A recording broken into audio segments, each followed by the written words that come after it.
The purpose of these lessons is to show you the logic behind the most basic Chinese characters, beginning with the simplest pictograms, and later combining these elements to create more complex characters. This lesson contains 8 characters, 4 based on one root and 4 on another. The first root depicts the skinning of a dead animal. The animal's open mouth and body appear on the left, while a hand grasps and peels off its hide on the right.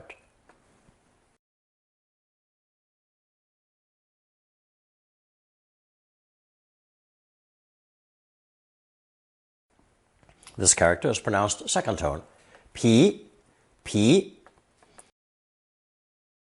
and means an animal's skin, fur, hide, and leather, or a plant's rind, bark, or peel. This root is the basis for both this lesson and the next.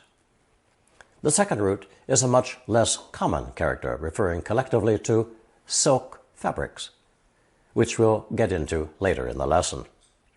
We'll begin with pi, meaning skin. In this case, the skin covering the eyes, or eyelids. 眼皮，她的眼皮垂下去了，不好意思看我。She lowered her eyes, too ashamed to look at me. 如今，眼皮开过刀的女性大有人在。Plenty of women have had work done on their eyelids nowadays. When applied to land, 地皮, the combination refers to the ground, land for building on, or real estate. 听说他在泰国买了很多地皮. I hear he's bought a lot of real estate in Thailand. When paired with 毛, 毛皮, we have the term for animal fur or hide. 那个国家的外贸主要是毛皮出口. That country's foreign trade consists mainly of fur exports. 我把毛皮中的泥土清理出来. I cleaned the dirt from the horse's coat. Flip the two characters around and we have 皮毛, which means skin deep, a smattering or superficial knowledge of a subject. 这个题目你们讲到了皮毛而已. You've only just scratched the surface of this topic. 我的德语能力是皮毛而已. My knowledge of German is only at a basic, superficial level. Our next examples refer to the fur or leather hide of animals. 他想买一件时尚貂皮大衣. She is thinking about buying a fashionable mink coat. 一件大衣是羊皮的，另一件是牛皮的. One coat is sheepskin, the other is cowhide. 皮夹, literally a leather folder, is a wallet. 皮包 is a handbag or purse, leather or otherwise. 我的皮夹呢? Where's my wallet? 他皮夹跟钥匙都留在车子里. He left his wallet and keys in the car. 在公车上，有人扒走了我的皮夹. Somebody on the bus stole my wallet. 我的皮包一时找不到. I can't find my purse at the moment. 她打开了皮包，把钥匙取出来. She opened her handbag and took out her keys. 我也有一个像她一样的皮包. I've got a purse just like it. 昨天上班时，歹徒想抢走她夹着的皮包. On her way to work yesterday, a thief tried to wrest the handbag from under her arm. To describe an emaciated, skin and bones appearance, Mandarin uses 皮包骨, literally bones wrapped in skin. 我在街上看到了皮包骨的野猫. I saw emaciated cats on the street. 它成了皮包骨的样子，我们不好意思过问。She'd become skinny as a rail. We were too embarrassed to ask about it. When crackers, potato chips, or other crunchy foods lose their crispness and turn soft, Chinese uses 皮 to describe their limp appearance. 昨天买的法国面包都皮了，不好吃。The French bread I bought yesterday has gone soft. It's barely edible. Anyone having visited France will understand how essential it is to buy one's daily baguette for breakfast. You'll often see French people breaking off the crisp heel of their oven-fresh baguette and eating it on their way out the bakery door. It's that good. From this image of the floppy softness of what should be crispy foods comes the idea of a child's ears drooping down when they should be perking up and listening to their elders. If you have a dog, you'll know what I mean. Ears erect when listening intently, ears drooping when not. Chinese expresses this as 耳朵皮了, or simply 很皮, which translates into English as naughty, rambunctious, or full of energy and difficult to control. The basic idea is children don't listen when they should, or are bouncing off the walls with ADHD, attention deficit hyperactivity disorder. 那个小朋友常常挨骂，耳朵都皮了. That child gets yelled at so often that he's used to it. 他的小儿子真皮，几乎无法约束. Her little boy is such a handful, it's impossible to control him.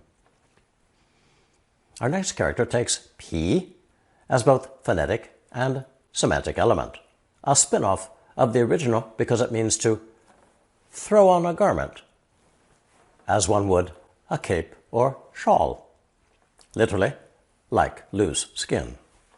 It's pronounced first tone, p, p. Less commonly, it can also refer to opening or unrolling and spreading out a scroll. 她披了一件大衣就出门了. She draped a coat over her shoulders and left. When referring to an unlawful activity disguised as something else, 披着外衣 comes in handy. 他们披着正常活动的外衣从事违法的事. They're carrying on illegal activities under the cloak of legitimate ones. Today's third character is composed of 皮, phonetic, with the crossroads radical on the left.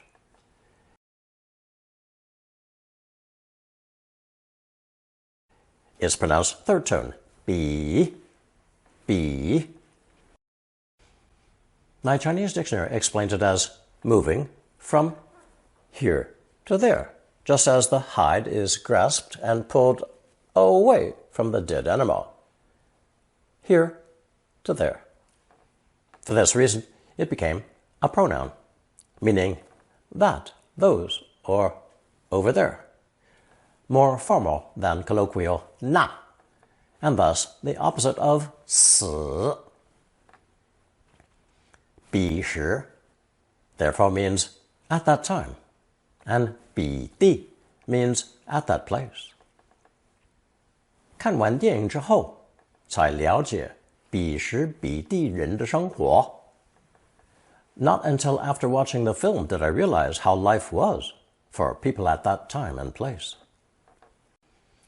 彼时的你天真又无知，怎能跟今天的你相比？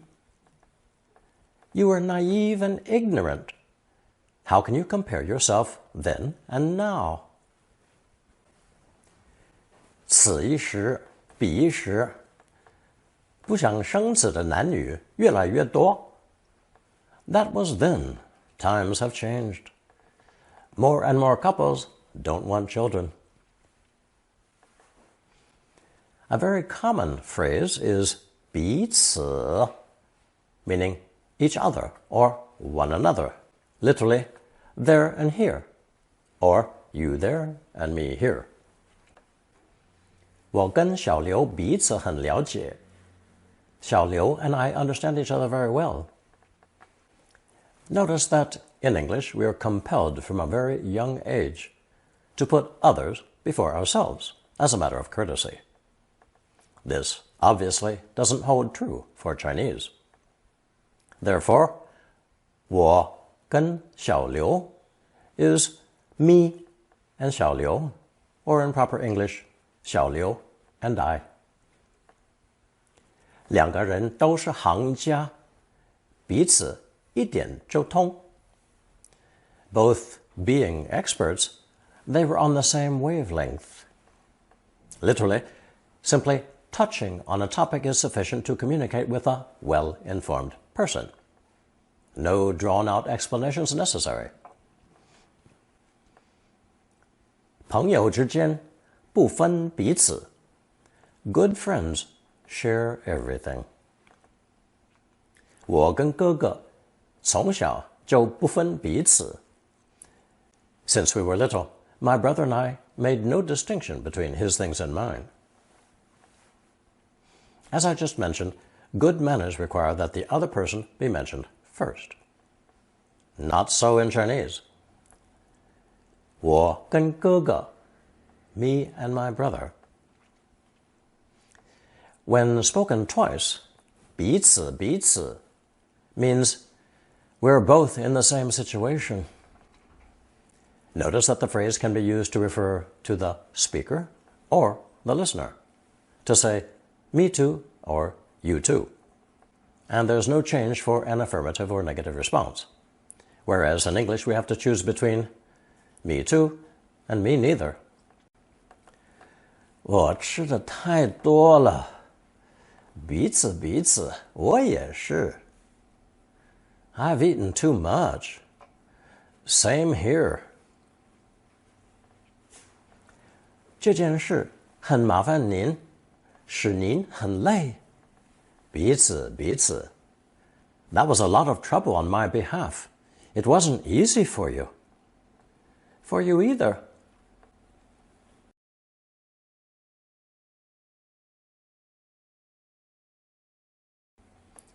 彼此之间" is simply a longer way of expressing the same idea of each other or one another. Even without 彼此 in all of the following examples, the meaning is still just as clear as before. However, Chinese speakers often prefer to add that superfluous 彼此。他们彼此之间的友情是永久的。The friendship between them is an enduring one. 你们彼此之间是什么关系？ What's the relationship between you?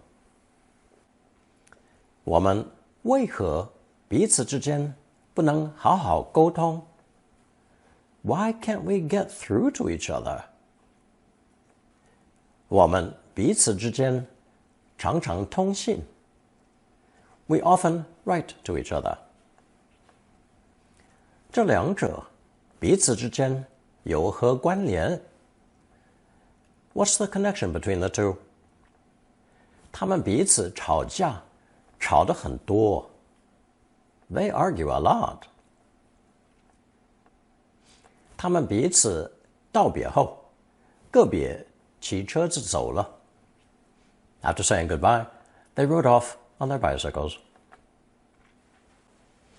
In Lesson 74, we saw how 一 can be split into top and bottom portions with a phonetic in the center, as in the character 里.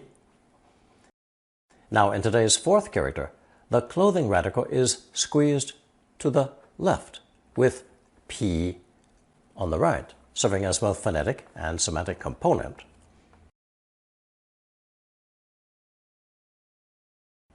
It's pronounced fourth tone, 被, 被. This new character represents a quilt or coverlet that covers our body when sleeping to protect us from the cold, similar to the way an animal's fur covers its body to protect it from the cold. Also, blankets in prehistoric times were made of animal skins. Our first example then is 被子, a quilt. 明天起来后，头一件事就是晾你的被子。The first thing after getting up tomorrow is to air your quilt out in the sun. If this character was only used to mean a quilt, I wouldn't have bothered introducing it. Bedspreads and quilts are not exactly a typical conversation topic. However, this character is essential in Mandarin because it was borrowed to express passive voice. Notice the logic here. A quilt spreads over and covers the sleeper. And this idea of spreading over and completely covering a person is extended to mean total control over him or her, who remains asleep, or passive in this case. In these first examples, 被 appears after the subject and before the verb, just as in English. 你们不要被动地等待别人来动手. Don't passively wait around for others to start work.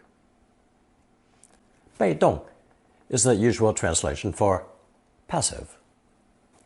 婴儿从妈妈手里被抢走. Infants were rent from their mother's arms. 最有名的大夫被召来看王子. The most famous doctor was summoned to see the prince. 古时在中国，儒家思想被看得很重. Confucianism was highly regarded in ancient China. 他被指名道姓为抢银行的主角. He was accused by name of being the leader of the bank heist. The expression 指名道姓 means to call someone by their full name. 他被称为古中国最伟大的圣人. He's been called the greatest sage of ancient China. This is a reference to Confucius, whose name we don't know how to write yet. 白光被认为跟其他光没有什么分别. White light was deemed no different from other light. 他被认为是中国最有名的书法家之一. He's considered to be one of China's most famous calligraphers. These next 6 sentences are examples of 被迫, meaning to be forced to do something. 我不是真的支持他，我是被迫的. I didn't really support him, I was forced to do so. 儿女被迫顺从爸爸，因为怕他生气. The children were forced to obey their father, lest he should become angry. 歹徒被迫招认，乞丐是他打死的. The criminal was forced to confess to killing the beggar. 他是因为不道德的行为，被迫停止工作. As a result of his immoral behavior, he was forced to stop working there. 妈妈看不顺眼的男生，女儿会被迫跟他失约. The daughter is forced to break any dates with boys her mother doesn't approve of. 我是被迫从事这行，因为找不到别的工作. I was forced into this line of work because I couldn't find anything else. In these next sentences, the person acting on the subject, the by whom part, immediately follows 被. This is obviously different from English word order. 我认为他被朋友出卖了. I believe he was sold out by his friends. Directly translated, that would be, I believe he was by his friends sold out. 他想溜走，可是被守卫看到了. She tried to slip out but was seen by the guard. 哥哥的赌徒朋友全都被外公赶出去了. My brother's gambling buddies were all kicked out by Grandpa. 车道被抛锚的大客车堵死了. The lane was totally blocked by the broken down truck. Grammar rules always have exceptions, so this passive construction with 被 is not always used, especially when the subject is followed by a transitive verb. Here are 3 examples to clarify this point. 猪肉卖完. Pork is sold out. To sell is called a transitive verb because it has an object, which is pork. 豆子要煮. The beans must be cooked. To cook is a transitive verb. 后门没关. The back door wasn't closed. To close is yet another transitive verb. Now we come to our second group of characters based on a new combination of 白 above 金.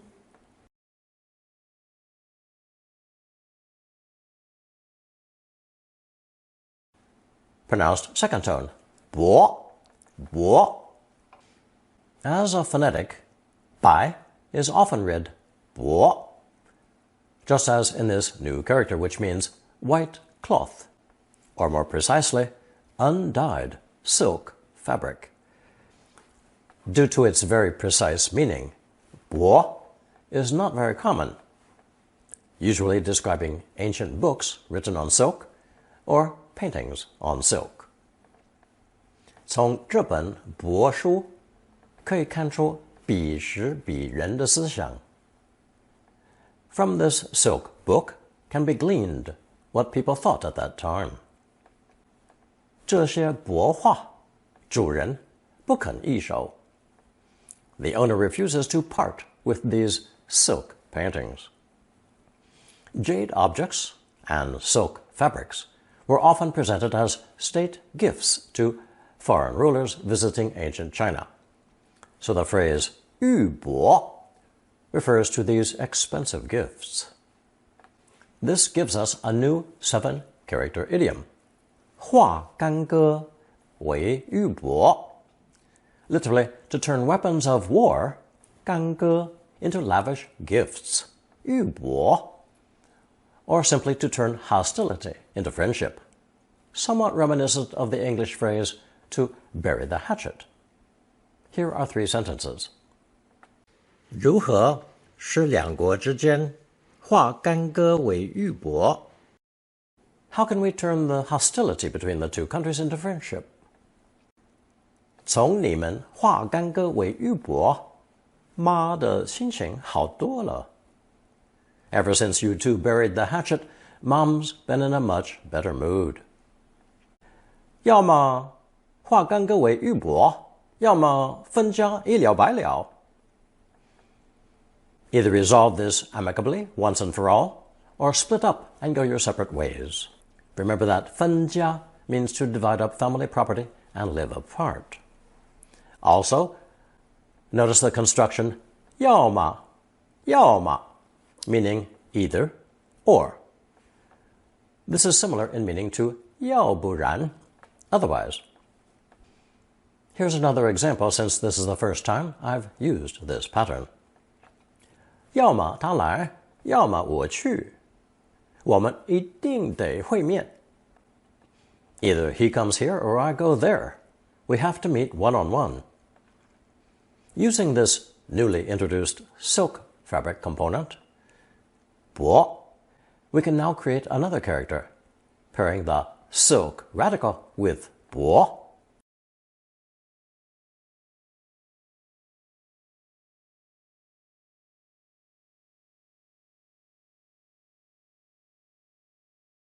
Pronounced second tone, 棉, 棉. Silk thread is traditionally pulled from a cocoon as one long strand, many meters in length, resulting in a light, fluffy pile of silk threads. That flossy, fluffy appearance became the correct term for a sheep, 绵羊. 田里有绵羊在吃草. There are sheep in the field eating grass. And since silk thread is pulled in one unbroken strand from a cocoon, this lengthy process became a metaphor for continuous, endless, or incessant, usually repeated as 绵绵. 这几天都是阴雨绵绵的天气. These past few days have been overcast and rainy. 情意 means sentiment, affection, tender regards. So, 情意绵绵 would mean tender affection, a feeling of romantic longing. 他提了一首情意绵绵的诗. She wrote a tender love poem. 他情意绵绵的眼光使得男侍者很不好意思. Her longingly amorous glances embarrassed the male servant. In the three previous examples, 绵绵 came after 阴雨 and 情意, because those two idioms were adjectives with a d particle to describe 天气, 诗, and 眼光. In the next example, 绵绵 is itself an adjective describing the noun immediately after it. The placement of 绵绵 cannot be switched around in these phrases without affecting the grammar. 当我下班的时候，正下着绵绵细雨. When I got off work, there was a fine, continuous drizzle outside. It wasn't until the Middle Ages that cotton was introduced to China from India. At first, Chinese simply used 棉 to describe it, but then switched out the silk radical and replaced it with the tree radical 棉, since cotton plants have nothing to do with silkworm cocoons. Raw, fluffy cotton is now called 棉花. Bales of cotton are 棉包.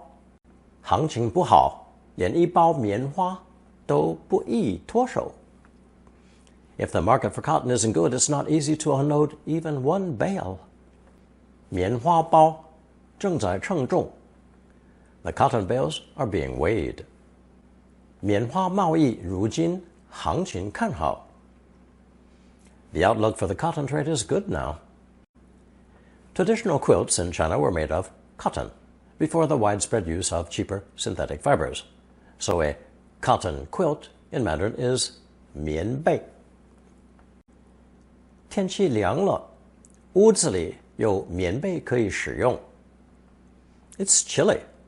There are cotton quilts in the room for you to use.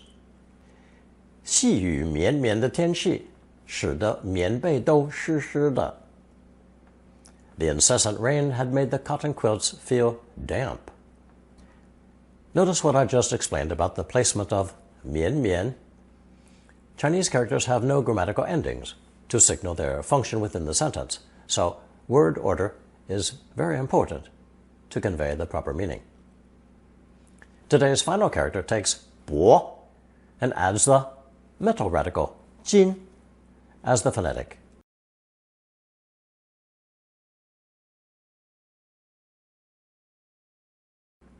Giving this character the pronunciation of third tone, 锦, 锦. It means brocade, fabric woven with a raised pattern, especially a pattern made of gold or silver threads. Since the phonetic 金 also means gold, It was clearly not chosen arbitrarily. It also extends the meaning to describe anything bright, beautiful, and splendid. If you've ever watched movies where a Chinese emperor presides over his court, you will have seen actors portraying his secret service. Chinese subjects prostrating themselves before the emperor may be asked if they have any complaints to make. Anyone stupid enough to voice a complaint is usually promptly whisked away by the Secret Service guards and beheaded. There's not been much change over the centuries. 锦衣卫, the Secret Service of the Imperial Court. To live a life of luxury in Mandarin is 锦衣玉食, literally wearing brocade and eating the finest foods. 他的幻想就是要过着锦衣玉食的生活. Her fantasy is to live in the lap of luxury. Here is our color chart with today's 8 characters. 皮, 披, 比, 被, 薄, 紧, 棉, another 棉, and finally 里. Another way to write this character, which I will use from now on because it's the more common form. Here's our recap from today's lesson. 1. This lesson is devoted to 2 different root forms, 皮 and 薄. 皮 refers to an animal's skin, fur, hide, or leather, or a plant's rind, bark, or peel. 薄 appears in characters related to silk fabrics. 2. All 4 characters containing the skin or peel elements are actually just spin-offs of the original 皮. New components were added over time to make clearer distinctions between the meanings. 披 with a hand radical means to throw on a garment, as one would a cape or shawl, as if it were an animal fur. 3. 比 is a slightly more formal third-person pronoun corresponding to 那 in colloquial speech, and it's the opposite of 此. The combination 彼此 is often used to mean each other or respectively. 4. The most important character today is 被, which takes its original meaning of a quilt and expands it to indicate passive voice. Just as a quilt covers a sleeping person, 被 is extended to mean all-encompassing, total control over the person lying passively beneath it. 5. 被 is our first character with the left side clothing radical. Since it was necessary to introduce this new form for the meaning of a quilt and the passive construction, I will now change 里, meaning inside, to its much more common form, with the clothing radical on the left. Both forms of 里 are perfectly acceptable, but Chinese people definitely prefer the left-right combination because it feels less compact, and thus easier to write than the up and down version. In China's simplified style, however, we've already seen that there's no semantic element at all. 6. The second root form introduced in this lesson is 薄, the general term for silk fabrics. I included this root because cotton and quilts often go together, and there are no complicated characters incorporating this root. 7. 棉 is a character referring to the lengthy process of unwinding a silk cocoon into one long strand of silk, which is why 绵绵 now means continuous, endless, or incessant. The end result of this process was a pile of fluffy, silky threads, suggestive of sheep's wool. So a sheep is now properly called 绵羊, literally a silk goat. Another fluffy material, also called mian, is raw cotton, brought to China from India. This mian, however, replaces the silk radical with the tree radical. Now you will find a short quiz on double, triple character, and longer expressions. Answer using only the characters learned so far.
Thank you for watching and listening.